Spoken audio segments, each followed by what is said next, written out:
কোনো দিনই কাজ করলে, ভালো কাজ করলে বড়াই করা যায় আছে? বড়াই করলে কি হয়?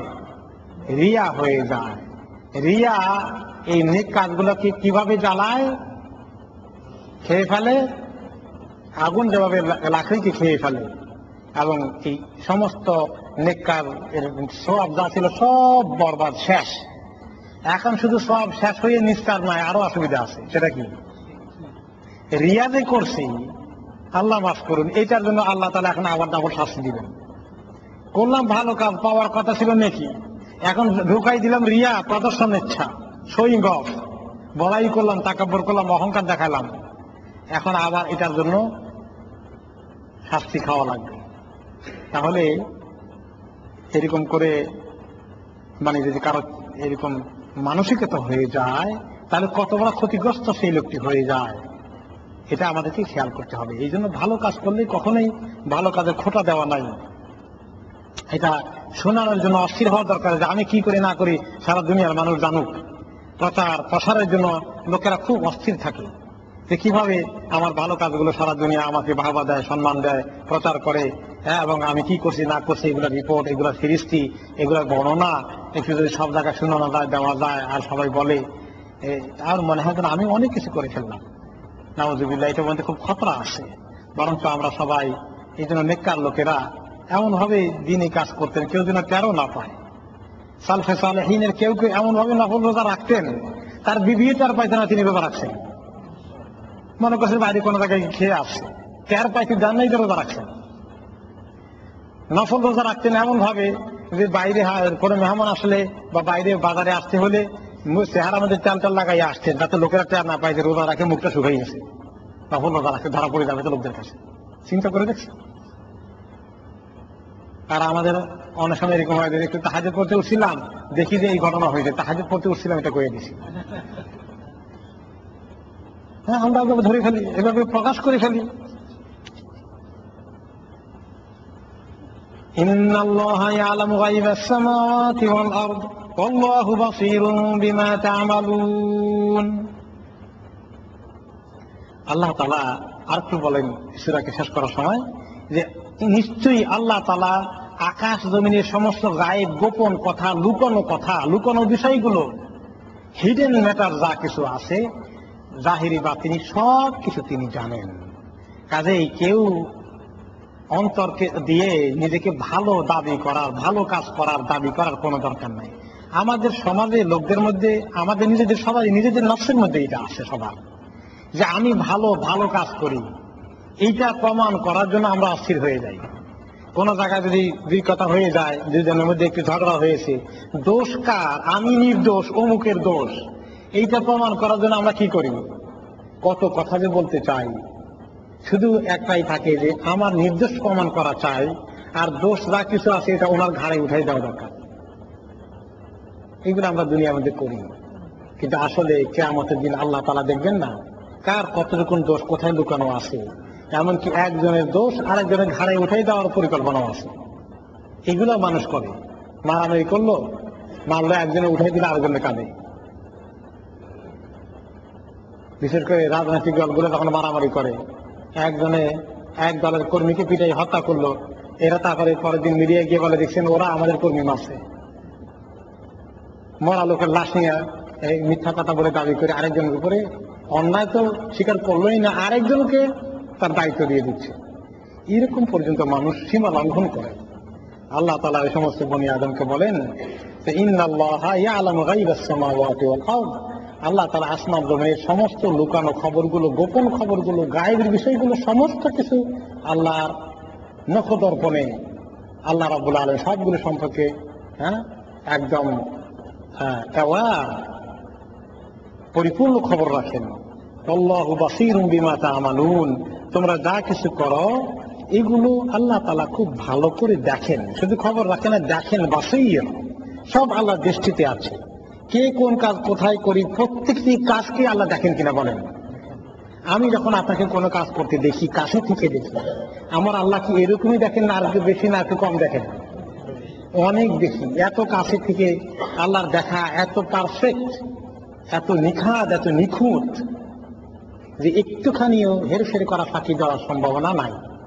এরকম করে আল্লাহ তাআলা আমাদের প্রত্যেকটি কথা, প্রত্যেকটি কাজ, প্রত্যেকটি মিটিংয়ে কি বলি, প্রত্যেকটি গোপনে ঘরের ভিতরে কি করি, সমস্ত আমলগুলো আল্লাহ তাআলা নক্ষদর্পণে, আল্লাহ তাআলার দৃষ্টিতে, আল্লাহ তাআলার নজরের মধ্যে রয়েছে।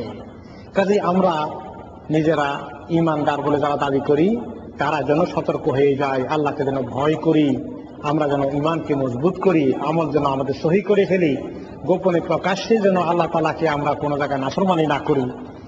এই ঈমানে যে কমপ্লিশন হবে, ঈমানে যে গুড স্ট্যান্ডার্ড আসবে, বেদুইনদেরকে প্রসঙ্গ ধরে আল্লাহ তাআলা আমাদের সবাইকে এই ঈমানের তালিম দিলেন।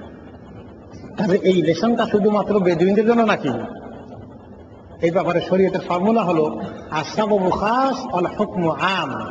কোন কারণে প্রসঙ্গক্রমে, ঘটনাক্রমে, খাস ঘটনা উপলক্ষে আয়াত নাযিল হয়েছে, কিন্তু আয়াতের হুকুমটা তাদের জন্য সীমাবদ্ধ নয়, হুকুমটা উম্মতের সবার জন্যই প্রযোজ্য। এখন বেদুইনরা কি ওই যাদের উপরে নাযিল হয়েছিল তারা এখনো জিন্দা আছে? তারা তো কোন আগেই চলে গেছে, তারা কি এখন কোরআন শরীফ তেলাওয়াত করবে? আয়াত এগুলো পড়বে? কারা পড়বে এগুলো? এখন আমরা পড়বো, আমাদের জামানায় পরবর্তী জেনারেশন লোকেরা পড়বে, তারা করবে। আয়াত এগুলো পড়বে? কারা পড়বে এগুলো? এখন আমরা পড়বো, আমাদের জামানায় পরবর্তী জেনারেশন লোকেরা পড়বে, তারা পড়ে পড়ে মিলাই দেখবে যে আমাদের হালত কি কি এখন ইসলামের ভিতরে আসি, ইসলামের দাবির মধ্যে আসি, না ঈমান মোটামুটি এসেছে, ঈমান হলেও চলবে না, ইহসানের লেভেলে গেছে কিনা। হ্যাঁ, এভাবে করি আপ অ্যান্ড আপ, উপরের দিকে যেতে হবে। সবাই আল্লাহ তাআলার কাছে এমন পর্যায়ে যাওয়া দরকার যে আল্লাহ তাআলা যখন যাব, আল্লাহ তাআলা আমার প্রতি খুশি, আমিও আল্লাহর প্রতি খুশি। এই লেভেলটা অর্জন করতে হবে, যারা সাহাবায়ে কেরাম অ্যাচিভ করেছিলেন। হ্যাঁ, তখন আল্লাহ তাআলা তাদের ব্যাপারে কি বলেছিলেন? রাদিয়াল্লাহু আনহুম ওয়া রাদু আনহু। এই লেভেল অর্জন করে, এই কোরবানি করে, হ্যাঁ, এই জিহাদ ফি সাবিলিল্লাহর কাজ করে, আল্লাহ তাআলাকে গোপনে প্রকাশ্যে সব কিছুকে মেনে, ভয় করে মেনে চলে আল্লাহর কাছে ওই লেভেল অর্জন করেছেন যে মৃত্যুর সময় আল্লাহ তাআলা ওনাদের প্রতি সন্তুষ্ট হয়ে আছেন। আর ওনারা আল্লাহ তাআলাকে মাবুদ হিসাবে পেয়ে, আখিরাতে পুরস্কার পেয়ে আল্লাহ তাআলার প্রতি সন্তুষ্ট হয়ে আছেন, যে পুরস্কার দেবেন আল্লাহ আমাদেরকে খুশি করে দেবেন। আল্লাহ রাব্বুল আলামিন আমাদেরকে এই লেভেল অ্যাচিভ করার জন্য তৌফিক দান করুন। আমরা তাফসীর সমাপ্তির পরে 2-4টি প্রশ্ন নিয়ে আমরা দোয়া করবো ইনশাআল্লাহ। Is that true? The world is continuously expanding. এই পৃথিবীটা পর্যায়ক্রমে বড় হচ্ছে, বাড়ছে, এটা কি সত্য? সায়েন্স প্রমাণ করবে।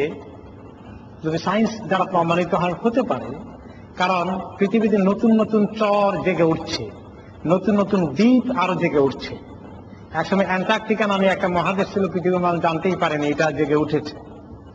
এবং এখন বঙ্গোপসাগরে আমাদের ওদিকে তালপট্টি, দক্ষিণ তালপট্টি, এই ওই দিকে নিয়ে প্রায় 40,000 বর্গ মাইলের বিরাট দেশ ফুটে উঠতেছে মাটির নিচ থেকে, যেটাকে ইন্ডিয়া অলরেডি অনেকটা দখল করে নিয়েছে, বাকিটা পুরোটা দখল করার তালে আছে।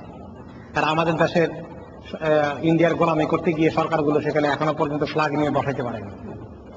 আমাদের দেশের দক্ষিণ দিকে চর জেগে উঠছে প্রায় আরেকটি বাংলাদেশের সাইজের কাছাকাছি। বাংলাদেশের আয়তন 53,000 বর্গ মাইল, আর দক্ষিণ দিকে বঙ্গোপসাগরে আমাদের দেশ বরাবর যে চর জেগে উঠছে তার আয়তন হচ্ছে 40,000 বর্গ মাইল, মানে অনেকটা বাংলাদেশের সাইজ অলমোস্ট।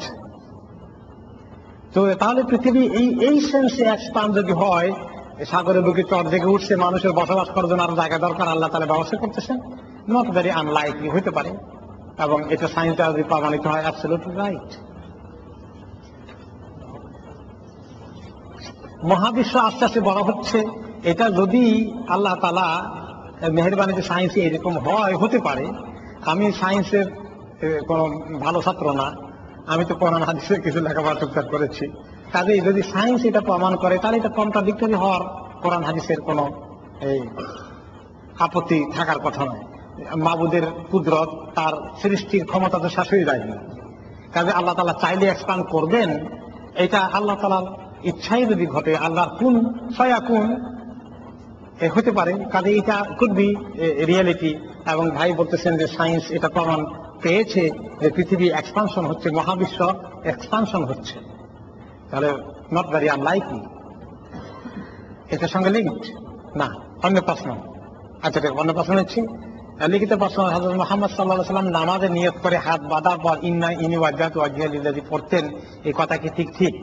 তিনি নামাজের নিয়ত করার পরে আল্লাহু আকবার বলার পরে ইন্নী ওয়াজজাহতু পড়তেন, তারপরে সুবহানাকাল্লাহুম্মা, আমরা এইটা পড়তেন না, আগে সুবহানাল্লাহ পড়তেন, আল্লাহু আকবার পরে সুবহানাকা